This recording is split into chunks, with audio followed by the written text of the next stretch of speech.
Deu ruim aí para o senhor Donald Trump, bateu o desespero no Trump, viu? Ó, segundo aí fontes da Casa Branca disseram, a imprensa norte-americana tem uma chance aí de hoje o pessoal do Trump ligar para os chineses. Não é ele que falou que a China que tinha que falar com ele, chegou até a fazer tweet dizendo que ficou o dia inteiro esperando uma ligação dos chineses, que mais de 75 países ligaram para ele e que estavam, abre aspas, beijando a bunda dele. Foi isso que ele falou dos países que ligaram para negociar com ele. E que a China não. E que porque a China era arrogante, ele ia dar mais tarifas aí, aumentar as tarifas da China. Pois bem, ontem a China, logo de manhã, anunciou o seguinte. Anunciou que ia aumentar as tarifas a produtos estadunidenses até 125%. De 84% a 125%, começando aí hoje. E que não aumentaria mais que isso, porque isso já torna inviável o comércio entre China e Estados Unidos. Então, a partir disso, segundo aí o porta-voz do comércio chinês, isso é uma piada. Aumentar mais do que isso aí é piada. É o termo que eles usam lá em chinês, né? E aí foi traduzido do chinês para o inglês, eu estou traduzindo aqui para falar, ó, isso é palhaçada já, hein? Palhaçada que está fazendo os Estados Unidos. De agora em diante, se os Estados Unidos tomarem medidas contra a China, a retaliação não virá por meio de mais tarifas, porque isso já torna inviável. A retaliação virá por outros meios. Eu expliquei aqui que a China começou a fazer duas coisas mais ou menos em silêncio, sem aí alarde nenhum. A primeira, começou a vender aí os seus títulos da dívida pública norte-americana. Tem uma declaração aí do porta-voz do governo chinês de anteontem à noite, em que ele fala, os Estados Unidos da América nos devem $1 trilhão e eles não têm dinheiro nem sequer para pagar os juros. Por isso, talvez esteja aí aumentando tarifas. Porque, para quem não sabe, tarifa nada mais é do que um imposto de importação. Quando algum estadunidense importa alguma coisa, ele é quem paga o imposto, não é o país. Então, ficou ruim aí, porque a China parece que vai começar aí a cobrar a dívida que tem. E os Estados Unidos vão ser obrigados a aumentar os juros. Aí vai ficar ruim, viu? Aumentar os juros quer dizer que vai jorrando dinheiro público para o lixo, que é o que acontece hoje no Brasil. Para quem não sabe, nós, brasileiros, pagamos R$1 trilhão em juros da dívida pública por conta aí dos bandidos que estão no Banco Central e que impõem aí a maior taxa de juros do mundo sem motivo algum. É só para roubar dinheiro, é o roubo de dinheiro público legalizado. Por que legalizado entre aspas, Thiago? Porque não deveria ser, mas é legalizado sim, porque eles estão roubando dinheiro público, $1 trilhão por ano. E a gente é obrigado a pagar. Fim. E aí vai tudo para os banqueiros bilionários, que eles são os maiores detentores dos títulos da dívida pública do Brasil. Nos Estados Unidos, os maiores credores são Japão e China. A China era o maior credor, hoje é o Japão. Porém, a China tem outros títulos aí de dívida dos Estados Unidos, chega a $1 trilhão. Estão começando a vender isso, a vender esses títulos. O dólar desvaloriza quando esses títulos são vendidos. Por um lado, para o Trump é bom o dólar desvalorizar, porque ele pode exportar mais. Por outro lado, ele não está exportando mais para quase ninguém, porque está todo mundo boicotando produtos dele. Então tá difícil aí para o Trump. Para a China, por um lado, é bom que o dólar desvalorize, porque aí países que têm reservas em dólar começam ali a falar, pô, é melhor a gente não ter mais reserva em dólar, melhor não ficar mais usando o comércio todo em dólar e tudo mais. Por outro lado, é ruim porque os Estados Unidos ficam mais competitivos aí no cenário exterior. Quanto menos valer a moeda, os estadunidenses ganham em dólar, quer dizer que os salários deles são menores, quer dizer que eles têm um custo de produção menor e aí os produtos deles ficam mais baratos. Só que não tem chance deles concorrerem aí no que é o que a China mais ganha, que são aí produtos pequenos ali e produtos super tecnológicos. Primeiro, porque eles não têm essa tecnologia, e segundo, porque produtos como, um exemplo, isso aqui, o boné lá, Make America Great Again, todos eles são made in China. Por quê? Porque a China tem maquinário com tecnologia que os Estados Unidos não têm e que fazem lá 1000 bonés por minuto e os Estados Unidos não conseguem. Vai ser igual num vídeo que eu publiquei nas minhas redes sociais e que viralizou muito. Uns americanos assim, eles lá numa máquina de costura assim, fazendo um boné. É isso, eles não têm o maquinário que a China tem. E custa caro. Então, tá ruim. O Trump deve aí ligar para a China. E aí, a outra maneira que a China começou a fazer eu expliquei aqui num outro vídeo, começou aí a usar já o seu novo sistema de pagamentos, que envolve aí o Yuan digital. E esse sistema de pagamentos vai substituir o SWIFT pouco a pouco. O que está apavorando aí os Estados Unidos é que, e aí principalmente, quando eu digo Estados Unidos, não é o Trump, são os empresários bilionários, é que as ações dessas empresas caíram muito.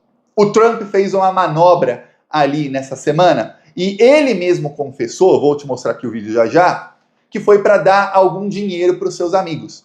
Ele cometeu, é crime, tá? Isso é crime, isso dá mais de 10 anos de cadeia nos Estados Unidos, mas não é um país sério. Ele não vai ser preso por isso, não tenha dúvidas. Que é, ele sabe que como presidente, um tweet que ele faz as ações das empresas aumentarem ou abaixarem. E ele sabe que se ele fala para um amigo dele, compra agora, compra muito, e o amigo dele, bilionário, compra bilhões em ações, e aí ele vai lá, aperta o botãozinho, faz um tweet, o amigo dele vai ganhar alguns bilhões em poucos segundos. E é isso que aconteceu. O Trump confessou na frente de todo mundo, era para ter sido preso em flagrante, que ele fez isso. Ele confessou, e ele ainda mostra, e fala, nada mal, ganharam um dinheirão aí, meus amigos. Vou te mostrar aqui o vídeo, é inacreditável, tá em inglês o vídeo.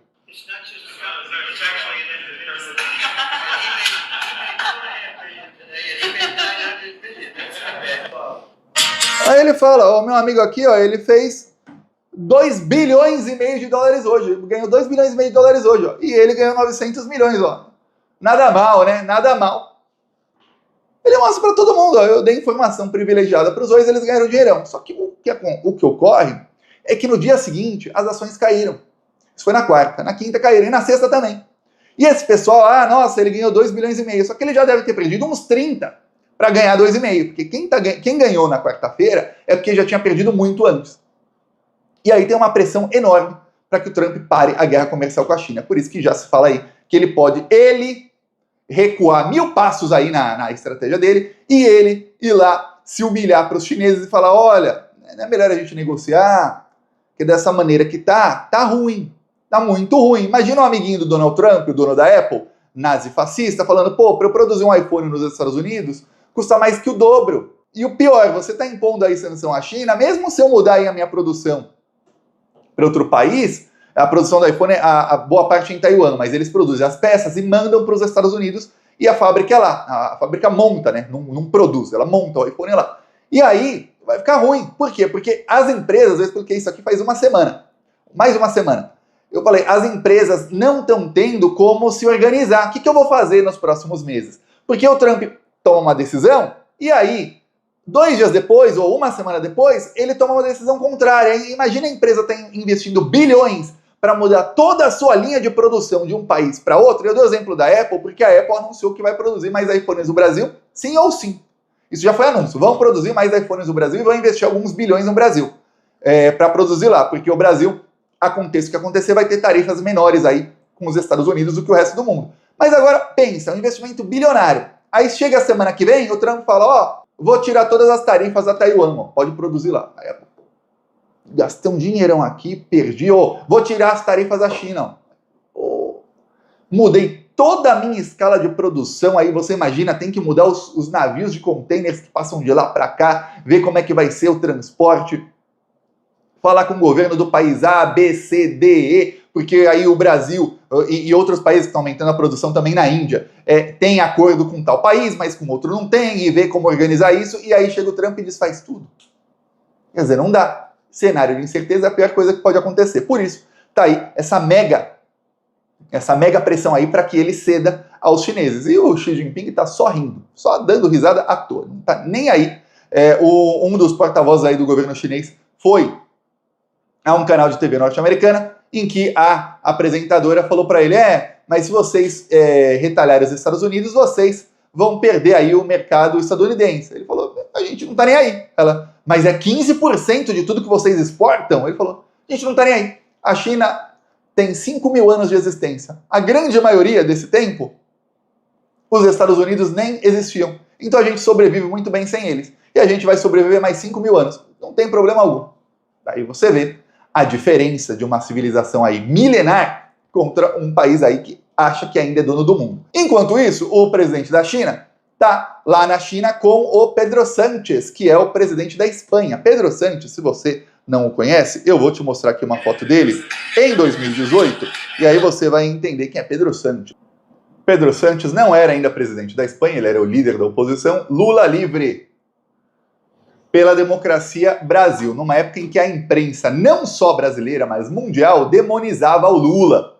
Na Espanha, eu morava na Espanha nessa época, O que se falava era em versão aí da Rede Globo. O Lula foi condenado por lavagem de dinheiro, corrupção, não sei o que lá. E não se falava da perseguição ao Lula. Eu conversei com alguns espanhóis que até falavam, olha, tem coisa errada ali no julgamento do Lula, né? Mas não sabiam, não tinha ali, porque a imprensa não falava. Só quando saiu a Vaza Jato é que aí na Espanha se normalizou, porque o El País foi um dos países que publicou, e aí se normalizou. Em 2019, ó, Lula é um preso político, ele está sendo perseguido no Brasil. Aí sim, eu posso dizer, também morava na Espanha em 2019, que ali o povo espanhol ficou sabendo. Mas ali no momento em que quase ninguém apoiava o Lula, estava lá o Pedro Sánchez. E aí ele foi conversar com o Xi Jinping, porque a Espanha tem uma postura diferente da União Europeia em muitas coisas, porque a União Europeia é aí liderada geralmente pelos alemães. E os alemães têm uma postura 100% pró-holocausto, não só na Segunda Guerra Mundial, mas agora o holocausto em Gaza. Os alemães são aí o país. Se alguém foi com uma bandeira da Palestina na Alemanha, a polícia te espanca. Eu publiquei vídeo aí no Twitter dessa semana de uma menina de 13 anos que foi presa na Alemanha porque estava com uma faixa ali, ó, paz na Palestina. Você não pode pedir paz na Palestina pacificamente na rua que a polícia te prende, mesmo criança.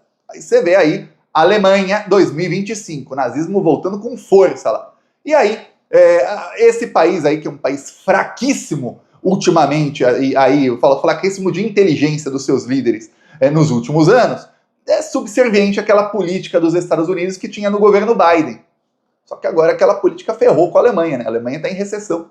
A Alemanha tá para perder aí boa parte da sua indústria e foi o país mais ferrado aí da União Europeia pela decisão do Donald Trump. E a Espanha lidera ali um bloco da União Europeia que está do outro lado, que fala com todo mundo. Eu peço a sua inscrição no canal. Seguimos aqui na luta contra a extrema-direita. Falou!